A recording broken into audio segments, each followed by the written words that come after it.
Hello friends, welcome my YouTube channel के अंदर आप सभी का स्वागत है। आप सभी साथियों के लिए बहुत इंटरेस्टिंग और प्यारी सी जो अपडेट है वो आप सभी साथियों के साथ लेकर आ चुका हूँ। यानी कि बात करने वाले हैं आप सभी साथियों के लिए सबसे इंपॉर्टेंट अपडेट सीएचओ की जो वैकेंसी है उसके बारे में डिस्कस करने वाला हूँ। उसके बारे में आपको जो कम्प्लीटली इन्फॉर्मेशन है वो आप सभी साथियों को यहाँ पर प्रोवाइड करवाऊंगा। तो सबसे पहले देख लीजिएगा, नेम ऑफ ऑर्गेनाइजेशन की मैं बात करूं तो स्टेट हेल्थ आपकी जो सोसाइटी यानी कि आपका बिहार की तरफ से सीएचओ की जो पोस्ट है उसके बारे में डिस्कस करेंगे। यानी कि पूरी संभावना है 2026 के अंदर आपकी पोस्ट आएंगी।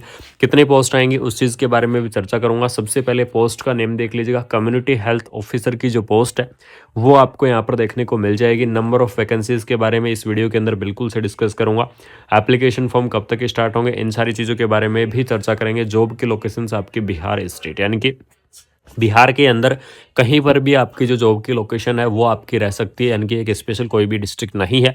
यानी कि ऑल ओवर बिहार के अंदर आपको जो ज्वाइनिंग है वो आपको देखने को मिलेगी। ऑफिशियल वेबसाइट की मैं बात करूं तो आपकी ऑफिशियल वेबसाइट रहेगी स्टेट हेल्थ सोसाइटी bihar.org.in। इसकी ऑफिशियल वेबसाइट है वो आपको देखने को मिल जाएगी। एप्लीकेशन फॉर्म है वो आपको इसकी इसी ऑफिशियल वेबसाइट से भरे जाएंगे और आपके जितनी भी अपडेट है वो सभी अपडेट या तो इसकी ऑफिशियल वेबसाइट या फिर आपको हमारे चैनल कुमार मनीष एजुकेशन के ऊपर बिल्कुल से देखने को मिलेगी। ठीक है, तो इसके अंदर देख लीजिएगा, एनएचएम बिहार सीएचओ का एलिजिबिलिटी क्राइटेरिया के बारे में बात करूं या फिर एलिजिबिलिटी के बारे में बात करूं तो कौन कौन कैंडिडेट इस वैकेंसीज को अप्लाई कर पाएंगे।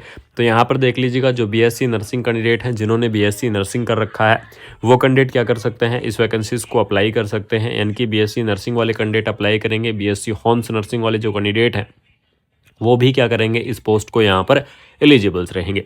उसके बाद में आपको जो पोस्ट बीएससी नर्सिंग कैंडिडेट हैं वो भी क्या कर सकते हैं, इस वैकेंसीज को अप्लाई कर सकते हैं। और जिन कैंडिडेटों ने एमएससी नर्सिंग कर रखा है तो एमएससी नर्सिंग जो कैंडिडेट हैं वो भी क्या करेंगे, इस पोस्ट को आप यहाँ पर अप्लाई करेंगे। ठीक है, यानी कि बीएससी नर्सिंग एमएससी नर्सिंग जो कैंडिडेट हैं वो इस वैकेंसीज को अप्लाई कर सकते हैं। यानी कि यहाँ पर आपको मैं बात करूँ तो जीएनएम वाले कैंडिडेट हैं वो भी एलिजिबल्स रहेंगे विद द सीसीएचएन कोर्स। सबसे पहले आपको बता दूं कि नर्सिंग के अंदर चाहे आपने डिग्री कर रखा है चाहे आपने डिप्लोमा कर रखा है, बिल्कुल से आप इस वैकेंसीज को अप्लाई कर पाएंगे। यानी कि जो जीएनएम कैंडिडेट है वो अप्लाई करेंगे, बीएससी नर्सिंग कैंडिडेट है वो अप्लाई करेंगे, पोस्ट बीएससी नर्सिंग कैंडिडेट है वो अप्लाई करेंगे, एमएससी नर्सिंग कैंडिडेट है वो भी अप्लाई करेंगे। ठीक है, लेकिन आपको यहाँ पर इन सभी कैंडिडेटों के लिए आपको सीसीएचएन होना बहुत ही ज़रूरी है। यानी कि आपके पास सीसीएचएन कोर्स होना बहुत ही ज़रूरी है। अगर आपके पास ये कोर्स है तो बिल्कुल से आप क्या कर सकते हैं, इस वैकेंसीज के लिए एलिजिबल्स होंगे। इस पोस्ट को आप यहाँ पर अप्लाई कर सकते हैं।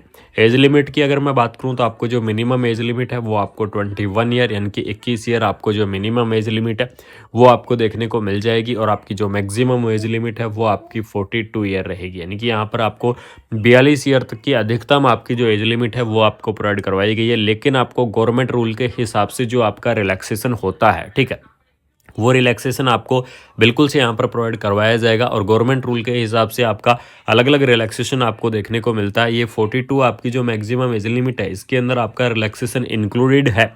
लेकिन आपको मैं बता देता हूँ कि कौन सी कैटेगरी से कितना आपको जो रिलैक्सेशन है वो आपको यहाँ पर देखने को मिलता है। तो ओबीसी कैटेगरी की मैं बात करूँ तो ओबीसी कैटेगरी के लिए आपको 3 ईयर का जो रिलैक्सेशन है वो आपको यहाँ पर देखने को मिल जाएगा। पीडब्ल्यूडी कैंडिडेट की मैं बात करूँ तो आपको 10 ईयर का जो रिलैक्सेशन है वो आपको देखने को मिलेगा। एससी और एसटी की मैं बात करूँ तो आपको यहाँ पर 5 ईयर का जो रिलैक्सेशन है वो आपको देखने को मिल जाएगा। इस प्रकार से आपका अलग अलग कैटेगरी वाइज जो रिलैक्सेशन है वो आपको देखने को मिलेगा।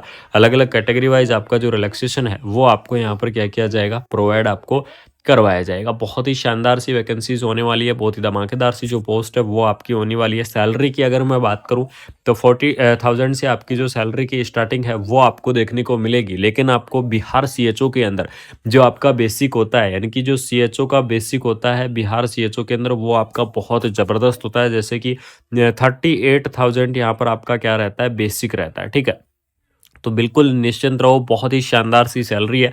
38,000 आपका बेसिक रहेगा। इसके अलावा बाकी आपको जो पीवीआई होता है यानी कि परफॉर्मेंस बेस आपका इंसेंटिव रहता है वो भी आपको मिलता है। लेकिन आपका यहाँ पर जो बेसिक है वो 38,000 रहेगा। और साथ में आपको यहाँ पर ईयर 5% का जो इंक्रीजमेंट है वो भी आपको देखने को मिलेगा। यानी कि इस 38,000 के ऊपर आपको पर ईयर का 5% का इंक्रीजमेंट रहेगा। साथ में आपको जैसे ही 3 ईयर कंप्लीट हो जाएंगी तो 3 ईयर कंप्लीट होने पर आपका 10% का जो लॉयल्टी बोनस है वो भी आपको देखने को मिलेगा। तो बिहार सीएचओ की अगर मैं बात करूँ स्पेशली तो बहुत ही शानदार सैलरी आपको देखने को मिलती है बिहार सीएचओ के अंदर। बहुत ही धमाकेदार सी जो पोस्ट है वो आप सभी साथियों की यहाँ पर देखने को मिलती है, ठीक है। इसके अंदर बात करेंगे कि इसका एग्ज़ाम या फिर सिलेक्शन प्रोसेस के बारे में। तो एग्ज़ाम या सिलेक्शन प्रोसेस की अगर मैं बात करूँ, तो इसके अंदर देख लीजिएगा आपका रिटन एग्ज़ामिनेशंस होगा और उसके बाद में आपका डॉक्यूमेंट्स वेरिफ़िकेशन होगा। यानी कि आपकी जो भर्ती है, ये आपका एक एग्ज़ाम के आधार पर करवाई जाएगी और उसके बाद में आपका जो डॉक्यूमेंट्स वेरिफ़िकेशन है, वो आपको देखने को मिलेगा। किस प्रकार से आपको इस भर्ती को अप्लाई करना है, तो अप्लाई करने के लिए आपको इसकी जो ऑफ़िशियल वेबसाइट है, उस ऑफ़िशियल वेबसाइट को आपको क्या करना होगा, विज़िट करना होगा और उस ऑफ़िशियल वेबसाइट से ही आपको जो एप्लीकेशन फ़ॉर्म को यहाँ पर क्या करना होगा, फ़िल करना होगा, ठीक है। तो इसकी ऑफ़िशियल वेबसाइट की अगर मैं बात करूँ, तो यहाँ पर देख लीजिएगा www डॉट आपको यहाँ पर statehealthsociety.gov.in इसकी ऑफ़िशियल वेबसाइट है। बिल्कुल से आप इसकी ऑफ़िशियल वेबसाइट पर जा सकते हैं, बिल्कुल से आप इसकी ऑफ़िशियल वेबसाइट को यहाँ पर क्या कर सकते हैं, आप विज़िट कर सकते हैं, ठीक है। बहुत ही शानदार सी वैकेंसी है, बहुत ही धमाकेदार सी वैकेंसी है। बिहार स्टेट की तरफ से जो वैकेंसी है, वो आपको देखने को मिल जाएगी। तो बिल्कुल से आप इस वैकेंसीज़ को अप्लाई कर सकते हैं। इस वैकेंसीज़ के लिए आप यहाँ पर तैयारी कर सकते हैं, ठीक है। पोस्ट की अगर यहाँ पर मैं बात करूँ, तो लगभग यहाँ पर देख लीजिएगा पोस्ट आपको 500 के आसपास जो पोस्ट है, वो आपको देखने को मिलेंगी बिहार सीएचओ की, ठीक है। लगभग आपकी 500 पोस्ट या फिर इससे अबाउ भी हो सकती हैं, लेकिन फिलहाल में जो इन्फॉर्मेशन निकल कर आ रही है वो 500 के आसपास की ही आपकी आ रही है कि सीएचओ की जो पोस्ट है वो आपकी 500 के आसपास ही आपको देखने को मिल जाएंगी। बहुत ही शानदार सी वैकेंसीज है, बहुत ही धमाकेदार सी पोस्ट है। और आपको मैं बता दूँ, स्पेशली अगर यहाँ पर मैं आपको एक क्लियरली जवाब दे दूँ, तो आपको यहाँ पर बिहार सीएचओ, ठीक है, यानी कि बिहार सीएचओ और आपका जो हरियाणा सीएचओ है, उन दोनों के अंदर आपकी जो सैलरी है वो आपकी बहुत अच्छी खासी रहती है, बहुत अच्छी सैलरी आपको देखने को मिल जाएगी। तो बिल्कुल से आप क्या कर सकते हैं, तैयारी कर सकते हैं इस कॉम्पिटिशन्स के लिए, इस एग्ज़ाम्स के लिए आप तैयारी कर सकते हैं। सीएचओ की इस भर्ती के लिए आप तैयारी कर सकते हैं। 2026 के अंदर आपको पहली भर्ती है जो आपको देखने को मिल जाएगी। बहुत जल्द इस भर्ती का आपका जो नोटिफिकेशन है, वो नोटिफिकेशन आपका रिलीज़ होगा। जैसे ही आपका नोटिफिकेशन रिलीज़ होगा, जैसे या फिर जैसे ही आपको इन्फॉर्मेशन मिलेगी, तो सबसे पहले मैं आप सभी साथियों तक इन्फॉर्मेशन शेयर करूंगा, सबसे पहले मैं आप सभी साथियों तक इन्फॉर्मेशन प्रोवाइड करवाऊंगा। तो आप सभी साथियों को मैं बता दूं कि वीडियो को आपको क्या करना है, शेयर करना है, यानी कि वीडियो को अपने दोस्तों के अंदर ज़्यादा से ज़्यादा फैला दो। चैनल को सब्सक्राइब करके बेल आइकन को प्रेस कर लो और जितने भी आपके पास व्हाट्सअप ग्रुप हैं, ज़्यादा से ज़्यादा फैला देना। मिलते हैं कोई नई अपडेट के साथ, कोई शानदार सी इन्फॉर्मेशन के साथ। Thank you so much. जय हिंद, जय भारत। आपने डिप्लोमा कर रखा है, बिल्कुल से आप इस वैकेंसीज को अप्लाई कर पाएंगे। यानी कि जो जीएनएम कैंडिडेट है वो अप्लाई करेंगे, बीएससी नर्सिंग कैंडिडेट है वो अप्लाई करेंगे, पोस्ट बीएससी नर्सिंग कैंडिडेट है वो अप्लाई करेंगे, एमएससी नर्सिंग कैंडिडेट है वो भी अप्लाई करेंगे, ठीक है। लेकिन आपको यहाँ पर इन सभी कैंडिडेटों के लिए आपको सीसीएचएन होना बहुत ही ज़रूरी है, यानी कि आपके पास सीसीएचएन कोर्स होना बहुत ही ज़रूरी है। अगर आपके पास ये कोर्स है, तो बिल्कुल से आप क्या कर सकते हैं, इस वैकेंसीज के लिए एलिजिबल्स होंगे, इस पोस्ट को आप यहाँ पर अप्लाई कर सकते हैं। एज लिमिट की अगर मैं बात करूँ, तो आपको जो मिनिमम एज लिमिट है वो आपको 21 ईयर, यानी कि 21 ईयर आपको जो मिनिमम एज